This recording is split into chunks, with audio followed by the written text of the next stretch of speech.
को, सम्मानित युवा साथियों को और सम्मानित मंच, और अंत में उस महान विभूति को मैं चरण स्पर्श करता हूं, साधुवाद प्रणाम करता हूं, जिस महान पुरुष की विभूति और विचारधारा से और लड़ाई से, कलम से हम लोग आजाद भारत में आजाद होकर सांस ले रहे हैं। उस महान पुरुष का बाबा साहब को मैं चरण स्पर्श करता हूं और आप सभी लोगों को साधुवाद प्रणाम, क्रांतिकारी अभिवादन, इंकलाब जिंदाबाद पेश करता हूं।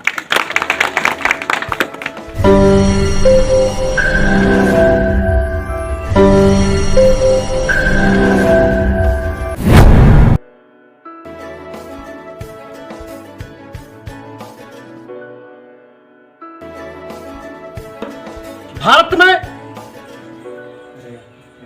और भारत की व्यवस्थाओं को चलाने के लिए दबे कुचले गांव के गरीब किसान मजदूरों को हक दिलाने के लिए जिस संविधान का लेखन किया गया, उसके रचयिता आपके अनुयायी थे, आपके पूर्वज थे। आपको गर्व होना चाहिए और यह हमें गर्व है कि बाबा साहब ने जो संविधान लिखा,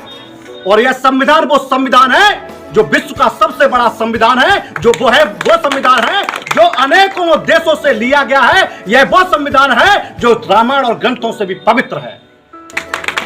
आप लोगों को अपनी ताकत को पहचानना पड़ेगा और अपने अधिकारों के लिए जो आपके अधिकार थे, उनके लिए जो महान पुरुष थे, जो कुर्बानी दी है, उस कुर्बानी को आप लोगों को ध्यान में रखना चाहिए।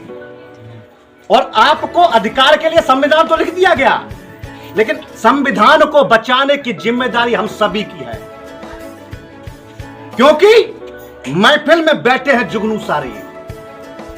महफिल में बैठे हैं जुगनू सारे,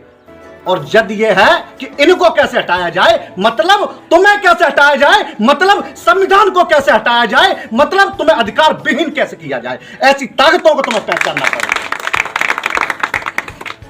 ऐसे लोगों को तुम्हें पहचानना पड़ेगा, उस विचारधारा को जानना पड़ेगा, मानना पड़ेगा और उसे उखाड़ फेंकना पड़ेगा जो तुम्हारे शोषण करना चाहता है। तुम्हें अधिकारों के लिए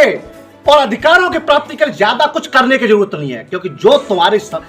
पूर्वज कर चुके हैं, जो इस देश के महान पुरुष कर चुके हैं, जो हमारे अनुयायी, जो हमारे मार्गदर्शक, जो हमारे सम्मानित महान पुरुष हमारे लिए कर चुके हैं और लिख चुके हैं, उसी पर चलने का प्रयास कर लीजिए। हमें अधिकार भी मिलेंगे और ऐसे लोग भी हटेंगे जो हमारा शोषण करना चाहते हैं। हमें पहचानना पड़ेगा, अपने महान पुरुषों की ताकत को पहचानना पड़ेगा, उनकी कलम की ताकत को पहचानना पड़ेगा, और पहचानने की जिम्मेदारी हम लोगों की है, क्योंकि उन्होंने तमाम शहादतें दी हैं, कुर्बानियां दी हैं इस देश को आजादी के लिए। तमाम